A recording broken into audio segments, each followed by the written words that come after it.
వి gold trusted gold buyers. మీరు తాకట్టు పెట్టిన బంగారాన్ని విడిపించి ఈ రోజు ఉన్న మార్కెట్ ధరకు కొనబడును.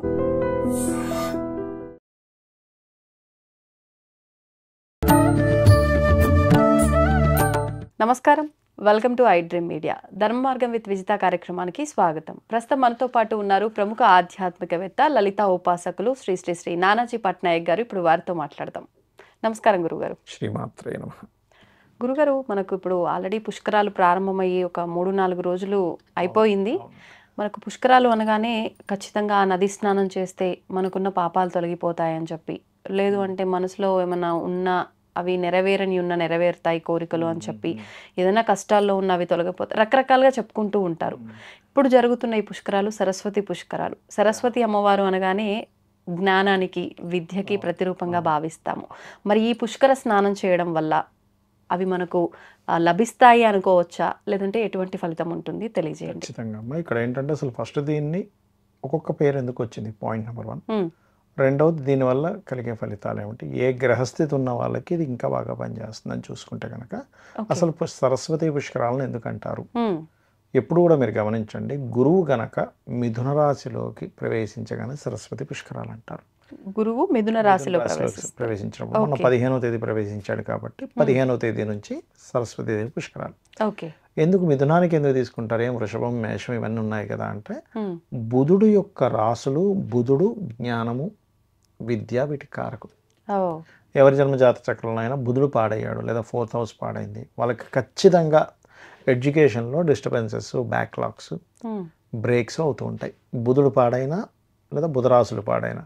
ఇది ఓన్లీ ఎడ్యుకేషన్ ఒకటే కాదు, బుధుడు లాజికల్ థింకింగ్కి, అదేవిధంగా మనము మ్యాథమెటికల్ అంటే క్యాలిక్యులేషన్కి, వ్యాపారాలకు కారకుడు. అందుకే ఎవరి జన్మజాత చక్రంలో అయినా బుధుడు పాడయ్యాడు, ఏమంటే మీరు వ్యాపారం చూస్ చేయండి అని చెప్తూ ఉంటాం. లేదు బుధుడు పాడై 4th హౌస్ కనెక్టివిటీ వచ్చింది, విద్యా సమయంలో కొంచెం పట్టుకోవాలి ఆ పిల్లల్ని. గట్టి పట్టుకోకపోతే వాళ్ళు పెద్దగా ఇంట్రెస్ట్ చూపించారు, ఎందుకంటే బుధుడు ఈజ్ ఎడ్యుకేషన్ కారకుడు కదా. అలాంటివి ఎప్పుడైనా గురువు యొక్క అనుగ్రహం కనెక్ట్ అయితే దానికి, ఇప్పుడు ఒక స్టూడెంట్ ఈజ్ బుధుడు, జూపిటర్ ఈజ్ గురువు. ఎంత మొద్దు స్టూడెంట్కి అయినా కూడా ఒక మంచి గురువు కనుక కనెక్ట్ అయితే ఆటోమేటిక్గా ఇదవుతుంది. ఇప్పుడు ప్రతి రాయి ఒక శిల్పం అవుతుంది. అవునండి. శిల్పం సరిగ్గా చెక్కలేదంటే దాని అర్థం ఏంటి, శిల్పి దోషం, రాయి దోషం కాదు. అంతే. సమ్ టైమ్స్ రాయి బాగోపోవచ్చు కూడా అక్కడ, అది చెక్కడానికి సరిగ్గా లేదని పక్కన పడేసి, దట్ ఈస్ డిఫరెంట్ థింగ్.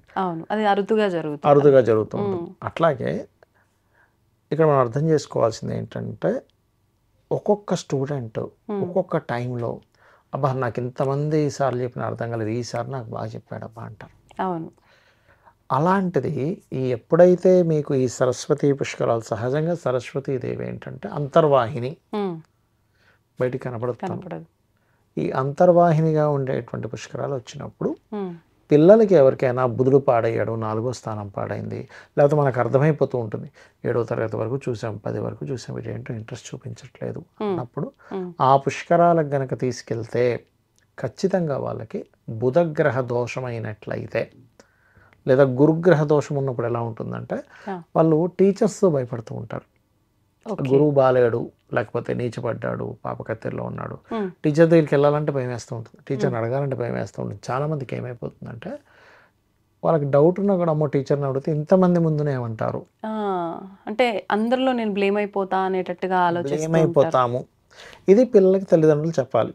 నువ్వు అడగొచ్చు, ఏం కాదు, నువ్వు లాజికల్గా అడగొచ్చు, బ్లేమ్ అయితే అయిపోయావు, కానీ ఇంతమంది బ్లేమ్ అయినా సరే నీకు ఆన్సర్ దొరుకుతుంది కదా, నువ్వు సిగ్గుపడడానికి లేదు అనే దాని భయాన్ని పిల్లల్లో తల్లిదండ్రులు పోగొట్టగలగాలి. అది ఎందుకు జరుగుతుంది అంటే, వాళ్ళకి జూపిటర్ పాడైనప్పుడు జరుగుతుంది. అలాంటప్పుడు ఆ జూపిటర్ని స్ట్రెంథనింగ్ చేసుకోవాలి. ఈ స్ట్రెంథనింగ్ చేసుకునే దాంట్లో చాలామంది చేసేటువంటి రాంగ్ ఏంటి ఇక్కడ అంటే, జూపిటర్ బాలేడు కదండి, అందుకే మా అబ్బాయికి నేను కనకపుష్యరాగం పెట్టాను అంటారు. ఇక్కడ ఏంటంటే, కనకపుష్యరాగం పెట్టడం ఎంతవరకు కరెక్ట్ అంటే, ఆ జూపిటర్ మీకు శుభుడైతే కరెక్ట్. ఇప్పుడు ఎలా అంటే, ఇప్పుడు చూడండి, చిన్న ఉదాహరణ చెప్తాను నేను మీకు. ఒక వ్యక్తికి ఉదాహరణకి బాగా జలుబు చేసింది, ఐస్ క్రీమ్ తినిపించాం, ఏమవుతుంది, ఇంకా ఎక్కువ అవుతుంది, తగ్గదు అది. అప్పుడు ఏం చేయాలి, దానికి ఆపోజిట్ కొంచెం వేడి పదార్థాలు, కొంచెం ఆవిరి పీల్చుకుంటాడు, కొంచెం హీట్గా ఉండేవి తీసుకుంటుంటాడు. అప్పుడు ఫ్రీ అవుతాడు. ఆవిరి ఎందుకు పడతామంటే దీనికి ఆపోజిట్ ఎనర్జీ దాన్ని కంట్రోల్ చేస్తుంది ఎప్పుడు కూడా, ఏ ఎనర్జీనైనా. ఇప్పుడు వీళ్ళు ఏం చేస్తున్నారు, జూపిటర్ బాగాలేడు అందుకే మా వాడు సరిగ్గా చదవట్లేదు, గురువులు ఉంటే భయపడుతుంది కానీ ఉంగరం పెట్టేస్తారు. అది ఎట్లా అసలు బాగా జలుబు ఉన్న వ్యక్తికి ఐస్ క్రీమ్ తినిపించినట్టుగా అవుతుంది. లేదా బుధుడు పాడేయడండి, చదువు బాగాలేదు అన్నా అందుకే నేను బుధుడు పెట్టేస్తాను. అది కరెక్ట్ కాదు. దానికి సంబంధించిన దానం ఇవ్వాలి ఎప్పుడు కూడా. బుధుడు పాడయ్యాడా, గురువు పాడయ్యాడా? బుధుడు పాడైతే ఈ వ్యక్తిలో సరైనటువంటి క్యాపబిలిటీ లేక సరిగ్గా క్యాలిక్యులేట్ చేసుకోక గురువు మంచిగా చెప్తున్నా సరే ఎక్కట్లేదు. అలా కాదు, బుధుడు బాగున్నాడు కానీ గురువు పాడేయాడంటే ఈయనకి సరైన గురువు దొరకట్లా. చిన్న విషయాలకి అందరి ముందు ఏదో చేస్తుంటే ఫస్ట్ టీచర్ మీద రెస్పెక్ట్ పోయింది. అప్పుడు అతను ఏం చెప్పినా మనకు ఎక్కదు. ఒక రెస్పెక్ట్, ఒక ఇష్టం టీచర్ మీద ఉంటేనే మనం ఆయన ఏం చెప్పింది శ్రద్ధగా వింటాం. ఇది మనం పట్టుకోగలగాలి. అయితే బుధగ్రహం పాడైనా గురుగ్రహం పాడైనా కూడా సరస్వతి పుష్కరాలు వచ్చినప్పుడు లేదా సరస్వతి అమ్మవారి యొక్క అనుగ్రహం లేదా హయగ్రీవ స్వామి యొక్క అనుగ్రహం ఉంటే వాళ్ళకు ఆ దోషం అనేటువంటిది ఖచ్చితంగా పోతుంది.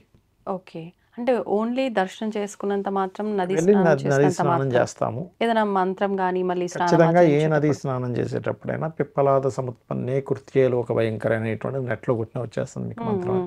అది ఒక మట్టి పట్టుకొని ఒక రాయి పట్టుకొని ఆ మంత్రం చదివి ఆ రాయిని అందులో వేసి నదిలో స్నానం చేయాలి ఎప్పుడు కూడా. ఓకే, ఎందుకంటే మీరు గనక అలా డైరెక్ట్గా నదిలోకి దిగితే ఇన్ని రోజులు మీరు ఏవైతే పూజాది పునస్కారాలు ఏవైతే చేస్తారో అవన్నీ కూడా ఇబ్బంది పడతారు. ఇంకోటి ఏంటంటే ఇప్పుడున్న ప్లానటరీ పొజిషన్ పరంగా కుజుడు జలరాశుల్లో ఉన్నాడు. ఇప్పుడు మనం గతంలో కూడా చెప్పుకున్నాం, జల సంబంధంగా యుద్ధాలు వస్తాయి, జలమే యుద్ధానికి కారణమవుతుంది అనేటువంటి చెప్పుకున్నాం.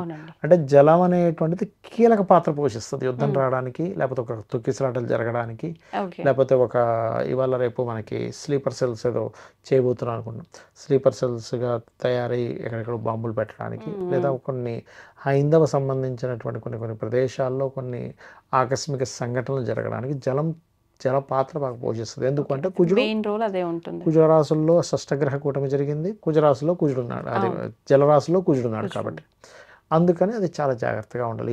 ఈ వెళ్ళేవారు కూడా కొంచెం అలర్ట్గా ఉండాలి. ఈ పుష్కరాలకి వెళ్ళేవారు కూడా గవర్నమెంట్ కూడా ఖచ్చితంగా అక్కడ సరైనటువంటి ఇవి తీసుకోవాలి. అయితే ఈ బుధుడు గురువు పాడయ్యారు ఇప్పుడంటే పుష్కరాలకు వెళ్ళలేని వాళ్ళు ఉంటారు. వాళ్ళు బుధ గురు గ్రహాల దగ్గర దీపారాధన చేయడము, గోవుకి అరటికాయలు గురు సంబంధించిన కారకత్వాలు, కాయలు పళ్ళు కాదు, అరటికాయ గోవుకు మంచిది పండు కంటే కూడా. అలాగే గోంగూర లేదా ఆకుకూరలు లాంటివి తినిపించాలి, గ్రాసము. అప్పుడు ఏమవుతుందంటే వాళ్ళకి దోషం ఎప్పుడైతే తగ్గిందో, ఇప్పుడు చూడండి కొంతమందికి ఇన్ఫెక్షన్ ఉంటుంది, టాబ్లెట్ వేస్తాం, ఇన్ఫెక్షన్ తగ్గగానే అమ్మాయి ఫ్రీ అయింది నా బాడీ ఇప్పుడు హ్యాపీగా ఉంది అంటాడు. అట్లాగే మనకు దోషం తగ్గినప్పుడు ఆటోమేటిక్గా వాళ్ళకి ఆ యొక్క తత్వం అనేటువంటిది మార్పు వస్తుంది. అట్లా సో పుష్కరాలు చాలా మంది ఏ రోజు వెళ్తే మంచిది అనుకుంటారు కానీ పుష్కరము అన్నప్పుడు ఆ 12 రోజులు మంచిదే, గుర్తుపెట్టుకోండి. ఏ రోజైనా వెళ్ళొచ్చు, అంటే మనం మంచి రోజు ఇది అమావాస్య ఉంది అది ఉంది ఇది కొన్ని తిథులు ఉంటాయి అప్పుడు. ఎట్లా అంటే పంచమి, సప్తమి, ఏకాదశి ఇంకా మంచి పుణ్యతిథులు. అంటే ఎందుకు ఆ పర్టికులర్ తిథుల్లో ఎందుకు వెళ్తారంటే సర్వసాధారణంగా పుష్కరాలు మనకి ఎక్కడ పుష్కరాలు జరిగినా కుంభమేళాలు జరిగినా దేవతలు అక్కడికి వస్తారు, వచ్చి వాళ్ళు స్నానాలు ఆచరించి వెళ్తారు. వాళ్ళు మంచి తిథుల్లో వస్తారు కదా అనేటువంటి భావనతో మనం, ఎందుకంటే దేవతలు కూడా మానవ శరీరం రావాలని కోరుకుంటారట. అవునా? అయ్యో మానవ శరీరం ఎంత గొప్పదనుకుంటున్నారు అసలు మీరు ఏ తపస్సు చేయాలో భూమి మీదకి రావాలి, తపస్సు ఆచరించాలంటే ఇప్పుడు తిరుపతి కొండ ఉంది, మీరు అక్కడికి ఎందుకు అంత పాజిటివ్ వైబ్ ఎందుకు ఉంటుంది అనుకుంటున్నారు? కొన్ని లక్షల మంది సిద్ధులు కావచ్చు, ఋషులు కావచ్చు, ఎంతోమంది అక్కడ తపస్సు చేస్తుంటారు. అందుకే మనకు ఆ వైబ్ తెలుస్తుంటుంది. తిరుపతి కొండ మీదకి వెళ్ళగానే ఏ క్షేత్రానికి వెళ్ళిన ఎందుకు ఆ వైబ్ ఉంటుంది అంటే ఆ ఫీల్ మనకు తెలుస్తుంటుంది. ఎన్నో కొన్ని వందల వేల తీర్థాలు ఉంటాయి పైన తిరుపతి మీద. అంటే మీకు ఎంత మీరు దేవతా సంబంధించిన దాంట్లోకి సిద్ధులుగా గంధర్వులుగా ఎట్లా అయిపోయినా మళ్ళీ మీరు భూమి మీదకే రావాలి. అంత గొప్పది మానవ జన్మ. అందుకే దేవతలు కూడా కోరుకుంటారట మనిషిగా పుట్టాలని. కానీ మనిషిగా పుట్టిన మనం మాత్రం ఎందుకురా స్వామి నాకు ఈ జన్మనిచ్చావు అని అంటాం. అంటే కర్మ సిద్ధాంతం తెలియకపోవడం వల్ల, దేవతా శక్తి తెలియకపోవడం వల్ల, దేవతను ఎందుకు పూజించాలని తెలియకపోవడం వల్ల పుష్కరానికి వెళ్ళినప్పుడు అక్కడ అదొక సరస్వతీదేవి అనే స్పృహతో మనం వెళ్ళాలి.